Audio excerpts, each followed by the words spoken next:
দেখুন, আজকে নারী শক্তি বন্ধন অধিনিয়ম নিয়ে দেশের মাননীয় প্রধানমন্ত্রী নরেন্দ্র মোদীজি সংসদে বিস্তর আলোচনা করছেন। 16, 17, 18 এই অনুষ্ঠান সংসদের উচ্চকক্ষে এবং নিম্নকক্ষে চলতে থাকবে।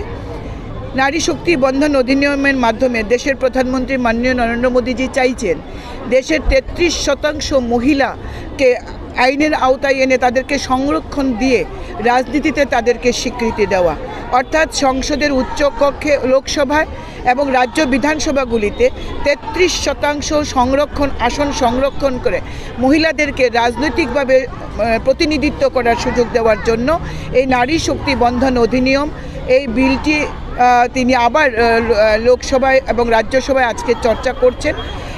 এই আইনের মাধ্যমে দেশের 33% মহিলা তাতে রাজনৈতিকভাবে সুযোগ পাবেন প্রতিনিধিত্ব করার।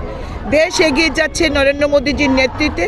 তিনি বিশ্বাস করেন যে এই দেশের নারীদেরকে পেছনে ফেলে কোনোভাবে দেশকে বিকশিত ভারত করা যাবে না। তাই তিনি এই আইনের উপর, এই বিলের উপর অত্যন্ত জোর দিয়েছেন।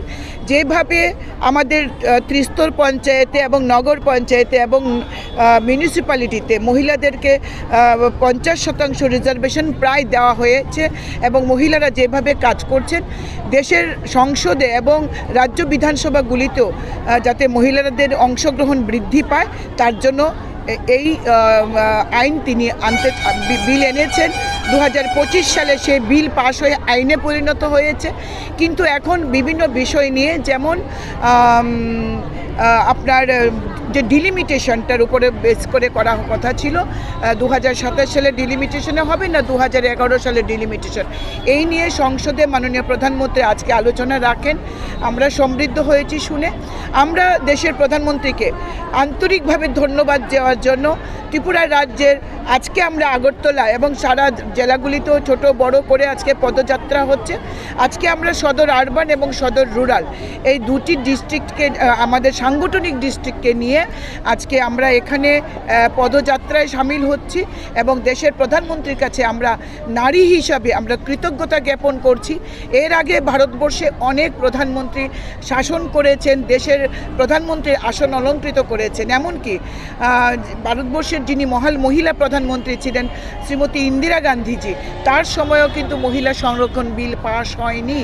এমনকি কংগ্রেসের নেতৃত্বে সোনিয়া গান্ধী যখন ইউপিএ চেয়ারপারসন ছিলেন, সংসদে তিনি ছিলেন, তিনিও চিন্তা করেননি যে এই দেশের মহিলাদেরকে অগ্রাধিকার দিয়ে রাজনৈতিকভাবে তাদেরকে প্রতিনিধিত্ব করার সুযোগ দেওয়া।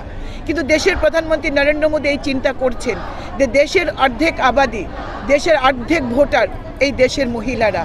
কিন্তু মহিলাদের দেখবেন এবারে লোকসভার যদিও দেখেন তাহলে দেখবেন মাত্র 14.6% মহিলা প্রতিনিধিত্ব করার সুযোগ পেয়েছেন।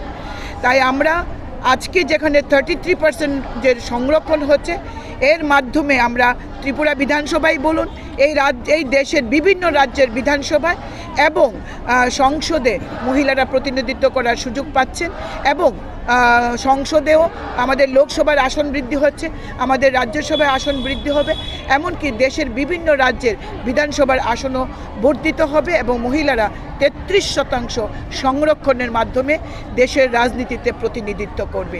দেশ বিকশিত হবে মহিলাদের নেতৃত্বে। Women lead government